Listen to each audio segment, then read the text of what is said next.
Hello? Hello. Turakumva. Ni Placide ya Kunkanga. Yego. Yewe nanjye nshimira Imana kubw'igitangaza yakoze. Mbere na mbere araho ngo bigeze kumubaza ngo se ngo ni igitangaza ki ukora ngo tukwizere. Noneho rero njyewe ikintu nshima Imana uko igitangaza cya mbere yakoze kuri njyewe cyabaye cyo gufungura amatwi yanjye.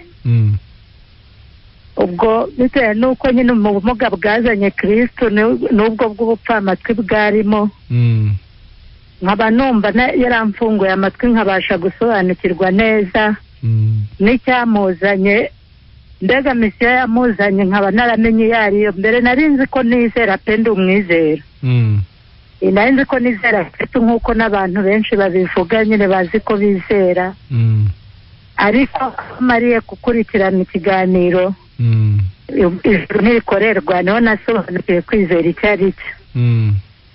Ni ukuvuga ngo nari nzi ko nizera nyine urupfu rwa Kristo, ko yapfuye akazuka, nuko mbega nkumva ko ubwo nizera, ariko sinari nzi neza impamvu y'urwo rupfu. Aho rero mariye gusobanukirwa neza nkurikiranye iby'iki kiganiro, niho namenye neza ko gupfa kwe kwari gufite n'intego. Yego. Iyo ntego ikaba ari imwe no mu bugingo bwanjye, mbega nabwo bukaba buri muri misiyo yari imuzanye kugira ngo ubwo bugingo bwanjye abashe kuburokora. Nkaba rero narizeye neza nanjye ko ayo maraso yiwe yamennye kugira ngo mbashe nanjye kubohoka. Nkaba narizeye yuko ubwo bugingo nanjye nabashije kubuhabwa bitagombeye ko nakoze, bitagombeye ko hari ubutwari bundi naba narashyizeho, ahubwo ariko ubwayo maraso ya Kristo gusa yatanzwe kugira ngo nanjye mbashe kurokoka mu bandi. Ubwo rero nkaba nshima Imana cyane ko kuba bya mbere na mbere yarabanje gutuma mfunguka amatwi nkumva, ari nabyo byantesheje kugira icyo mbona ku bigendanye n'ubugingo. Ubu tuvugana urumva ufite ubugingo buhoraho? Ubu rwose numva umutima wanjye utuje, kuko igihe kinini nagiye nshakashakira mu madini ngahabwa ibyo gukora, nkabwirwa mbega byinshi mbasha gukora, nkabigerageza rimwe nkumva ndanabishoboye, ubundi nkumva birananiye, nkumva byananira nyine agira ibinanira nkumva n'ubundi mbuza amahoro. Ariko mariye gusobanukirwa ko ijuru Kristo ritangira ubuntu, nahereye ko numva umutima wanjye utuje, numva ko ntegereje mbega kugaruka kwe nta rubanza rundi ngifite. Yego. None se wari uvuze ko hari igihe wabayeho nawe utekereza ko wizera, ariko wari uvuze ko hari igihe wabayeho utekereza ko wizera nawe ngo Yesu, ariko hamwe no kumva ikiganiro kuri Country FM kino kinyura hano ngo biza kurangira noneho usobanukiwe ibyo kwizera neza. Yego. Nicyo kinatumye uduhamirije ko noneho ubu tuvugana ufite ubugingo buhoraho. Ikintu kimpamiriza ko ubu noneho mfite ubugingo buhoraho ni uko ubwoba najyaga ngira mu mutima, cyane cyane nk'iyo habaga hari umuntu witabye Imana, habaga nk'igihe tumwerekeje nyine ku irimbi. Yego.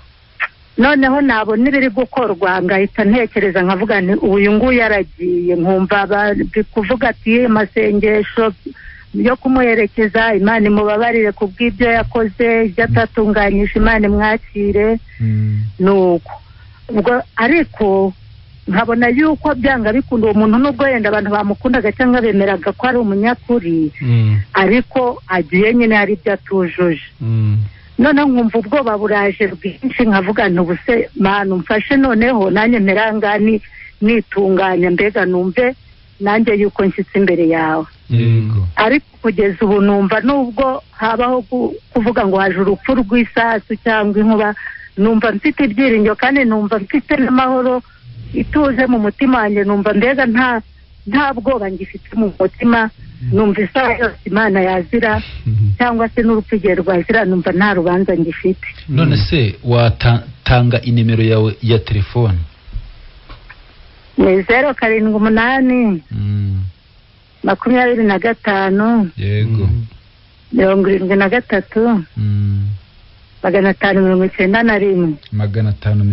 591. Ariko uwo muvandimwe muri kumwe Tofiri, yego, iwe twaranabonanye, ndumva abyibuka, nuko gusa naje kuva kuri rezo bitewe na telefone yanjye batiri yarabuze, yarahiye bituma mva kuri rezo, ariko we arabizi twigeze kuganira. Yego, Imana Simon bahumugisha. Twakire n'abandi. Yego, namwe ba urakoze.